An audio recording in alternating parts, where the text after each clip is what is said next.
Okay, so I want to just do a little bit more background information to give you guys an idea of sort of where this whole internet addiction thing comes from, and also what some of the proposed criteria are, because, what does that even mean, right, to be internet addicted?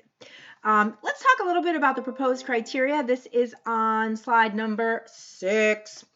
Um, we're talking about excessive use of technology, including general internet use and specific internet use as described on the last slide. So general internet use encompasses more than one compulsive activity on the internet, and specific internet use focuses on compulsive use for one particular reason, for example, video gaming, which I am going to come back to later in class today. And this would encompass, so excessive use of technology can encompass gaming online, social networking sites like Facebook and Instagram, Twitter, any of that stuff, video viewing on YouTube, for example, incessantly, and other internet services. The debate going on currently is whether these problems should be categorized as mental disorders. And in part, the debate about it is the same as the reason it was for sex and food, and even exercise for that matter, which is these are activities that are part of daily living. In the case of food and sex, they were even human requirements, right, to some extent. In the case of exercise, one could see that as a healthful hobby even, or recreational activity. And in the case of internet use, for example, video gaming, one could see that as a healthful hobby that someone likes to do, or recreation. And internet use in other forms is even required now for work, for example. So do we really want to call something that has those features potentially a mental disorder, right? So that's part of the issue there.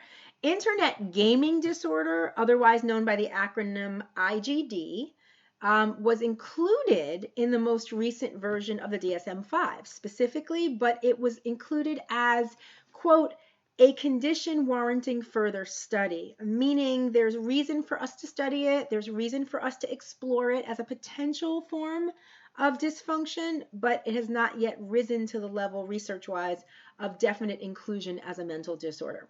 Having said that, just like for sex addiction, just like for exercise addiction, just like for food addiction, folks who believe this should be a disorder in the professional world have proposed 9 symptoms of internet gaming disorder.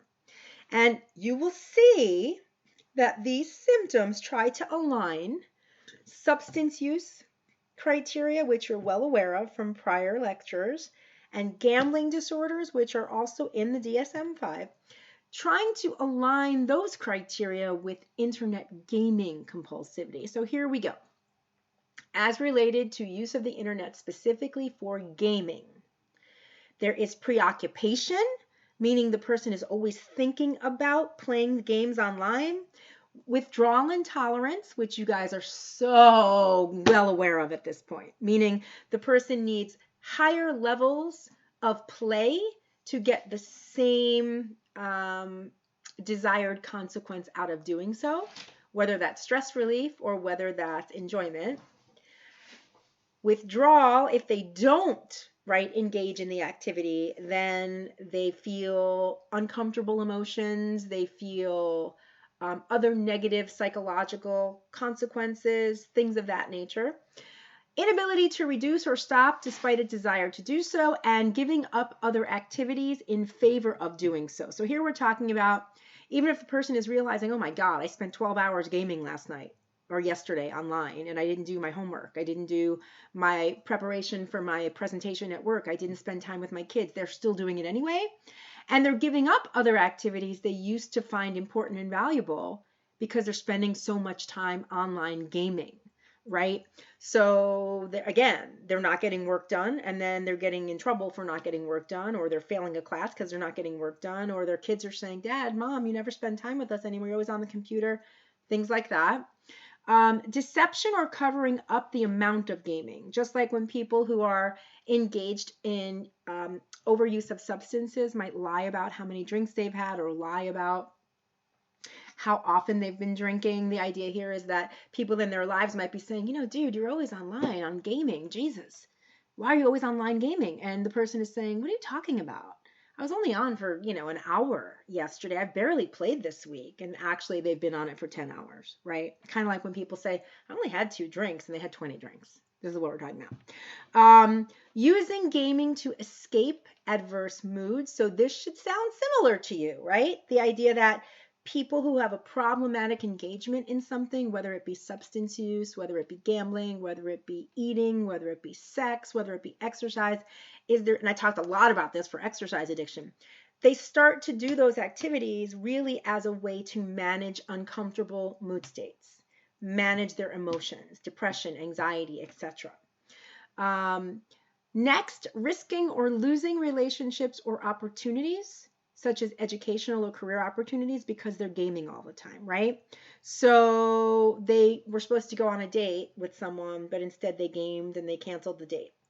Or they have opportunities, they're looking for a job and they're getting all these interviews and they're not going on any of them, or even answering the emails for that matter, because they're too busy gaming. The APA, the American Psychological Association's Diagnostic and Statistical Manual of Mental Disorders, version 5, right? The work group. You know what a work group is now because I talked a lot about that as we've talked about addictive disorders in this last unit of the semester.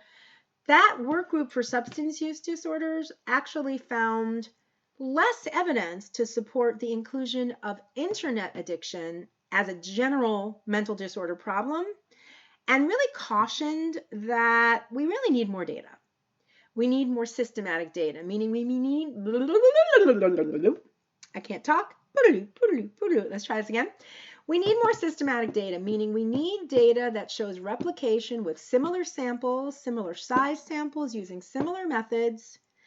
And we really need to be getting the same findings across these different samples with the same methods, showing the same result to indicate this is really a problem.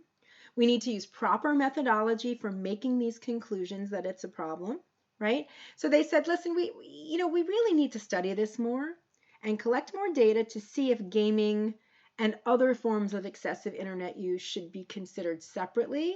Does one of them deserve to be a disorder, just like gambling disorder is its own problem? We have gaming disorder. Should we lump it all together and say internet addiction in general is a problem? What does the data actually show? The story is still out. The story is still out. I'll meet you on the next slide. Catch up with you soon.